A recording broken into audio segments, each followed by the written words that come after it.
Par cette série de signatures de mémorandums d'entente, le ministère de l'Agriculture et de l'Élevage tend la main au groupe TechPro, un groupe basé en France et évoluant dans beaucoup de pays africains. Nous avons mené à peu près des opérations de 200 millions d'euros en Afrique de l'Ouest francophone depuis une quinzaine d'années environ, en partie au Sénégal, mais pas que. C'est toute une chaîne de production qui fait qu'on passe d'une agriculture vivrière à une agro-industrie. Donc notre rôle, nous, c'est de procéder à cette transformation, premièrement.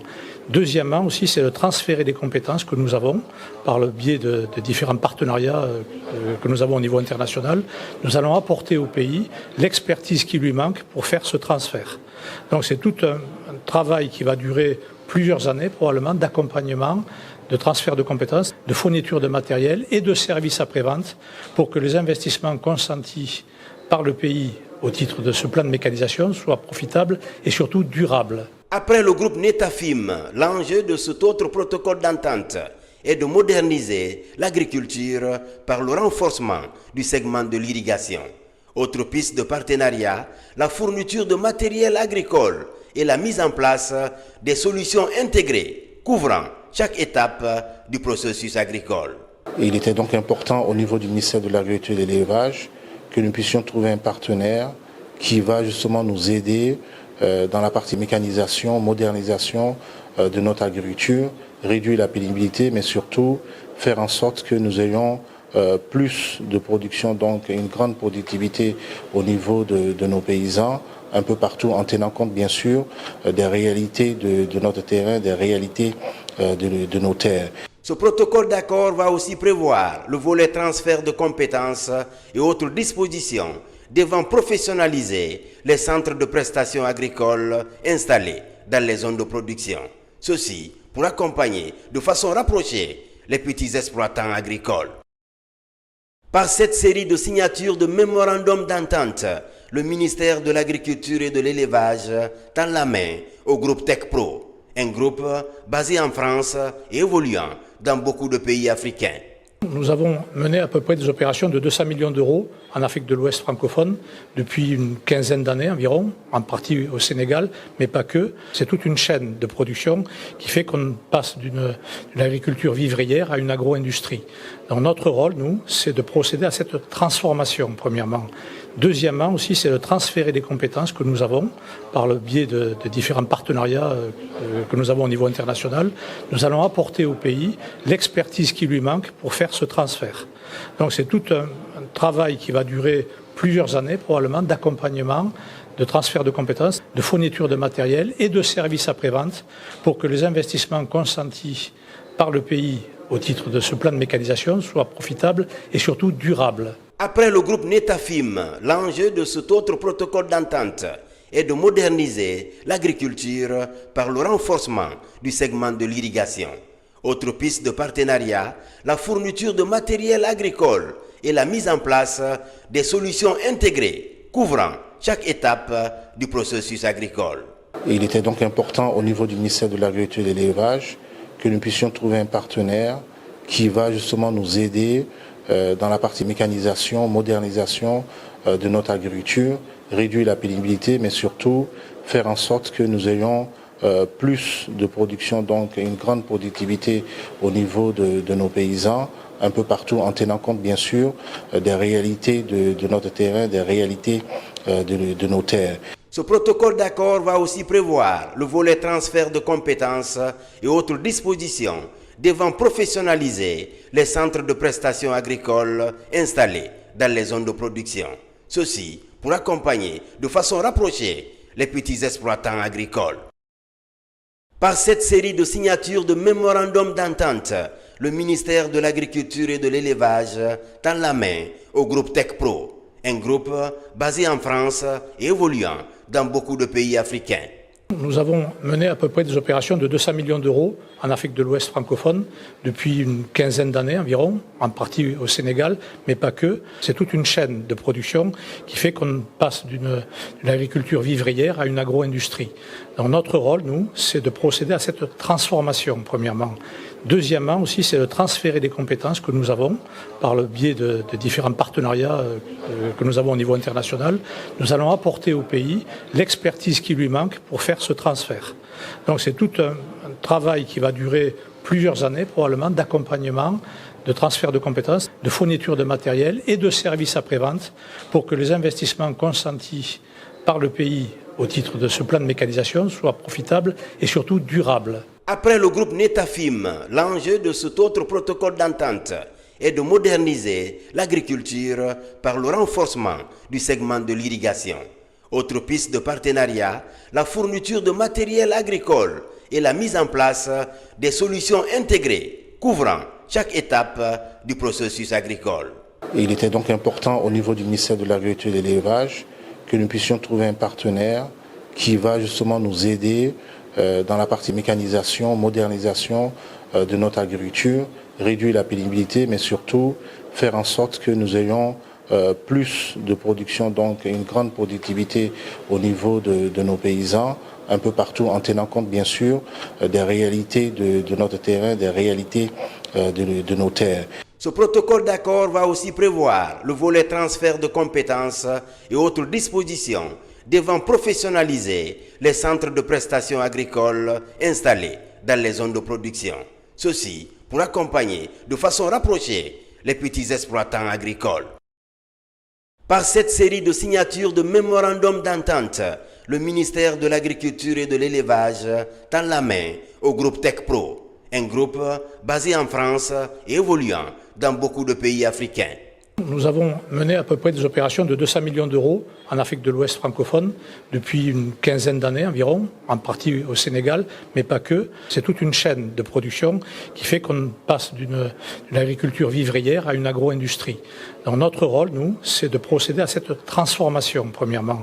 Deuxièmement aussi, c'est de transférer des compétences que nous avons par le biais de différents partenariats que nous avons au niveau international. Nous allons apporter au pays l'expertise qui lui manque pour faire ce transfert. Donc c'est tout un travail qui va durer plusieurs années probablement d'accompagnement, de transfert de compétences, de fourniture de matériel et de services après-vente pour que les investissements consentis par le pays au titre de ce plan de mécanisation soient profitables et surtout durables. Après le groupe Netafim, l'enjeu de cet autre protocole d'entente est de moderniser l'agriculture par le renforcement du segment de l'irrigation. Autre piste de partenariat, la fourniture de matériel agricole et la mise en place des solutions intégrées couvrant chaque étape du processus agricole. Il était donc important au niveau du ministère de l'Agriculture et de l'Élevage que nous puissions trouver un partenaire qui va justement nous aider dans la partie mécanisation, modernisation de notre agriculture, réduire la pénibilité, mais surtout faire en sorte que nous ayons plus de production, donc une grande productivité au niveau de nos paysans, un peu partout, en tenant compte bien sûr des réalités de notre terrain, des réalités de nos terres. Ce protocole d'accord va aussi prévoir le volet transfert de compétences et autres dispositions devant professionnaliser les centres de prestations agricoles installés dans les zones de production. Ceci pour accompagner de façon rapprochée les petits exploitants agricoles. Par cette série de signatures de mémorandums d'entente, le ministère de l'Agriculture et de l'Élevage tend la main au groupe TechPro, un groupe basé en France et évoluant dans beaucoup de pays africains. Nous avons mené à peu près des opérations de 200 millions d'euros en Afrique de l'Ouest francophone depuis une quinzaine d'années environ, en partie au Sénégal, mais pas que. C'est toute une chaîne de production qui fait qu'on passe d'une agriculture vivrière à une agro-industrie. Donc notre rôle, nous, c'est de procéder à cette transformation, premièrement. Deuxièmement aussi, c'est de transférer des compétences que nous avons par le biais de différents partenariats que nous avons au niveau international. Nous allons apporter au pays l'expertise qui lui manque pour faire ce transfert. Donc c'est tout un travail qui va durer plusieurs années probablement d'accompagnement, de transfert de compétences, de fourniture de matériel et de services après-vente pour que les investissements consentis par le pays au titre de ce plan de mécanisation soient profitables et surtout durables. Après le groupe Netafim, l'enjeu de cet autre protocole d'entente est de moderniser l'agriculture par le renforcement du segment de l'irrigation. Autre piste de partenariat, la fourniture de matériel agricole et la mise en place des solutions intégrées couvrant chaque étape du processus agricole. Et il était donc important au niveau du ministère de l'Agriculture et de l'Élevage que nous puissions trouver un partenaire qui va justement nous aider dans la partie mécanisation, modernisation de notre agriculture, réduire la pénibilité, mais surtout faire en sorte que nous ayons plus de production, donc une grande productivité au niveau de nos paysans, un peu partout, en tenant compte bien sûr des réalités de notre terrain, des réalités de nos terres. Ce protocole d'accord va aussi prévoir le volet transfert de compétences et autres dispositions devant professionnaliser les centres de prestations agricoles installés dans les zones de production. Ceci pour accompagner de façon rapprochée les petits exploitants agricoles. Par cette série de signatures de mémorandums d'entente, le ministère de l'Agriculture et de l'Élevage tend la main au groupe TechPro, un groupe basé en France et évoluant dans beaucoup de pays africains. Nous avons mené à peu près des opérations de 200 millions d'euros en Afrique de l'Ouest francophone depuis une quinzaine d'années environ, en partie au Sénégal, mais pas que. C'est toute une chaîne de production qui fait qu'on passe d'une agriculture vivrière à une agro-industrie. Donc notre rôle, nous, c'est de procéder à cette transformation, premièrement. Deuxièmement aussi, c'est de transférer des compétences que nous avons par le biais de différents partenariats que nous avons au niveau international. Nous allons apporter au pays l'expertise qui lui manque pour faire ce transfert. Donc c'est tout un travail qui va durer plusieurs années probablement d'accompagnement, de transfert de compétences, de fourniture de matériel et de services après-vente pour que les investissements consentis par le pays au titre de ce plan de mécanisation soient profitables et surtout durables. Après le groupe Netafim, l'enjeu de cet autre protocole d'entente est de moderniser l'agriculture par le renforcement du segment de l'irrigation. Autre piste de partenariat, la fourniture de matériel agricole et la mise en place des solutions intégrées couvrant chaque étape du processus agricole. Et il était donc important au niveau du ministère de l'Agriculture et de l'Élevage que nous puissions trouver un partenaire qui va justement nous aider dans la partie mécanisation, modernisation de notre agriculture, réduire la pénibilité, mais surtout faire en sorte que nous ayons plus de production, donc une grande productivité au niveau de nos paysans, un peu partout, en tenant compte bien sûr des réalités de notre terrain, des réalités de nos terres. Ce protocole d'accord va aussi prévoir le volet transfert de compétences et autres dispositions devant professionnaliser les centres de prestations agricoles installés dans les zones de production. Ceci pour accompagner de façon rapprochée les petits exploitants agricoles. Considéré comme le grenier de la région de Boké à cause de ses immenses plaines, Koba, une commune rurale de Bofa, est la localité choisie au compte de la région de Boké pour le lancement officiel de la campagne agricole 2025. Solidarité gouvernementale oblige, c'est le ministre de l'Énergie qui représente son homologue de l'agriculture à cette cérémonie. Au cours des échanges avec les acteurs du monde rural, entre autres questions évoquées, la résolution des conflits entre éleveurs et agriculteurs et les leçons de la campagne agricole 2024. Et avec la refondation, c'est tout ce que le président demande pour que le Guinéen consomme guinéen, pour qu'il y ait vraiment l'autosuffisance alimentaire. Et cela ne peut pas se passer sans la symbiose entre l'agriculture et l'élevage. Ensuite, l'émissaire du gouvernement et sa suite se sont rendus dans cette plaine de Koba pour le lancement officiel de la campagne agricole 2025. Nous avons tiré les leçons des erreurs, des insuffisances et des difficultés de la campagne de l'année 2024 et il est de notre responsabilité d'en faire de ces difficultés, de ces problèmes, des opportunités pour que la campagne 2025 soit une réussite totale. Du côté de la région de Kindia, le lancement de la campagne agricole 2025 s'est déroulé dans la préfecture de Fourikaria sous l'égide de la ministre en charge de la pêche et de l'économie maritime. Chers collègues agriculteurs, l'heure est venue de transformer nos défis en opportunités. Plus que jamais, nous devons faire preuve d'unité, de professionnalisme et d'innovation. La relance de notre filière est entre nos mains. Plusieurs discours liés à la relance de l'agriculture, mais surtout l'accompagnement des producteurs pour le développement d'une agriculture plus moderne et résiliente ont marqué ce lancement officiel. Les objectifs visés pour cette campagne sont ambitieux mais réalistes. Il s'agit notamment de passer de 1,4 million à 2,5 millions de tonnes de riz, de près de 9 000 à 1,37 million de tonnes de maïs, de 529 000 à plus de 6 000 tonnes de fonio et de renforcer significativement la production de pommes de terre et d'igname. La campagne agricole 2025 s'annonce donc avec l'engagement des autorités de continuer la dynamique du programme prioritaire d'appui gouvernemental de tous les acteurs du monde rural. Considéré comme le grenier de la région de Boké à cause de ses immenses plaines, Koba, une commune rurale de Bofa, est la localité choisie au compte de la région de Boké pour le lancement officiel de la campagne agricole 2025. Solidarité gouvernementale oblige, c'est le ministre de l'Énergie qui représente son homologue de l'agriculture à cette cérémonie.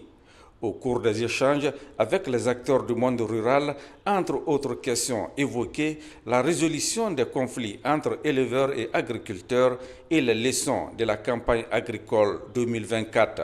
Et avec la refondation, c'est tout ce que le président demande pour que le Guinéen consomme guinéen, pour qu'il y ait vraiment l'autosuffisance alimentaire. Et cela ne peut pas se passer sans la symbiose entre l'agriculture et l'élevage.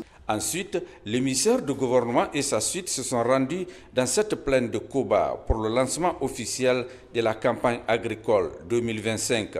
Nous avons tiré les leçons des erreurs, des insuffisances et des difficultés de la campagne de l'année 2024 et il est de notre responsabilité d'en faire de ces difficultés, de ces problèmes, des opportunités pour que la campagne 2025 soit une réussite totale. Du côté de la région de Kindia, le lancement de la campagne agricole 2025 s'est déroulé dans la préfecture de Fourikaria sous l'égide de la ministre en charge de la pêche et de l'économie maritime. Chers collègues agriculteurs, l'heure est venue de transformer nos défis en opportunités. Plus que jamais, nous devons faire preuve d'unité, de professionnalisme et d'innovation. La relance de notre filière est entre nos mains. Plusieurs discours liés à la relance de l'agriculture, mais surtout l'accompagnement des producteurs pour le développement d'une agriculture plus moderne et résiliente ont marqué ce lancement officiel. Les objectifs visés pour cette campagne sont ambitieux mais réalistes.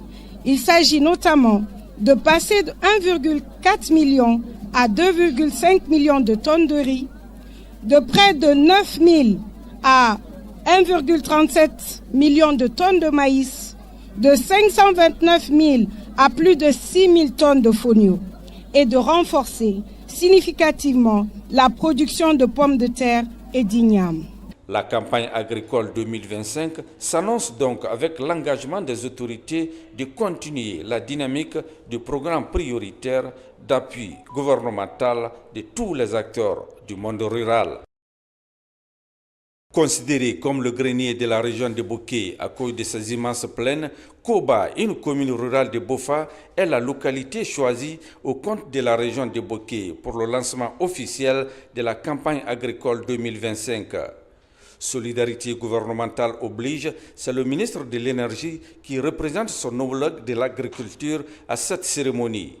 Au cours des échanges avec les acteurs du monde rural, entre autres questions évoquées, la résolution des conflits entre éleveurs et agriculteurs et les leçons de la campagne agricole 2024. Et avec la refondation, c'est tout ce que le président demande pour que le Guinéen consomme guinéen, pour qu'il y ait vraiment l'autosuffisance alimentaire. Et cela ne peut pas se passer sans la symbiose entre l'agriculture et l'élevage. Ensuite, l'émissaire du gouvernement et sa suite se sont rendus dans cette plaine de Koba pour le lancement officiel de la campagne agricole 2025. Nous avons tiré les leçons des erreurs, des insuffisances et des difficultés de la campagne de l'année 2024 et il est de notre responsabilité d'en faire de ces difficultés, de ces problèmes, des opportunités pour que la campagne 2025 soit une réussite totale. Du côté de la région de Kindia, le lancement de la campagne agricole 2025 s'est déroulé dans la préfecture de Fourikaria sous l'égide de la ministre en charge de la pêche et de l'économie maritime. Chers collègues agriculteurs, l'heure est venue de transformer nos défis en opportunités. Plus que jamais, nous devons faire preuve d'unité, de professionnalisme et d'innovation. La relance de notre filière est entre nos mains. Plusieurs discours liés à la relance de l'agriculture, mais surtout l'accompagnement des producteurs pour le développement d'une agriculture plus moderne et résiliente ont marqué ce lancement officiel. Les objectifs visés pour cette campagne sont ambitieux mais réalistes. Il s'agit notamment de passer de 1,4 million à 2,5 millions de tonnes de riz, de près de 9 000 à 1,37 million de tonnes de maïs, de 529 000 à plus de 6 000 tonnes de fonio et de renforcer significativement la production de pommes de terre et d'igname. La campagne agricole 2025 s'annonce donc avec l'engagement des autorités de continuer la dynamique du programme prioritaire d'appui gouvernemental de tous les acteurs du monde rural. Considéré comme le grenier de la région de Boké à cause de ses immenses plaines, Koba, une commune rurale de Bofa, est la localité choisie au compte de la région de Boké pour le lancement officiel de la campagne agricole 2025. Solidarité gouvernementale oblige, c'est le ministre de l'Énergie qui représente son homologue de l'agriculture à cette cérémonie. Au cours des échanges avec les acteurs du monde rural, entre autres questions évoquées, la résolution des conflits entre éleveurs et agriculteurs et les leçons de la campagne agricole 2024. Et avec la refondation, c'est tout ce que le président demande pour que le Guinéen consomme guinéen, pour qu'il y ait vraiment l'autosuffisance alimentaire. Et cela ne peut pas se passer sans la symbiose entre l'agriculture et l'élevage. Ensuite, l'émissaire du gouvernement et sa suite se sont rendus dans cette plaine de Koba pour le lancement officiel de la campagne agricole 2025. Nous avons tiré les leçons des erreurs, des insuffisances et des difficultés de la campagne de l'année 2024 et il est de notre responsabilité d'en faire de ces difficultés, de ces problèmes, des opportunités pour que la campagne 2025 soit une réussite totale. Du côté de la région de Kindia, le lancement de la campagne agricole 2025 s'est déroulé dans la préfecture de Fourikaria sous l'égide de la ministre en charge de la pêche et de l'économie maritime. Chers collègues agriculteurs, l'heure est venue de transformer nos défis en opportunités. Plus que jamais, nous devons faire preuve d'unité, de professionnalisme et d'innovation. La relance de notre filière est entre nos mains. Plusieurs discours liés à la relance de l'agriculture, mais surtout l'accompagnement des producteurs pour le développement d'une agriculture plus moderne et résiliente ont marqué ce lancement officiel. Les objectifs visés pour cette campagne sont ambitieux mais réalistes.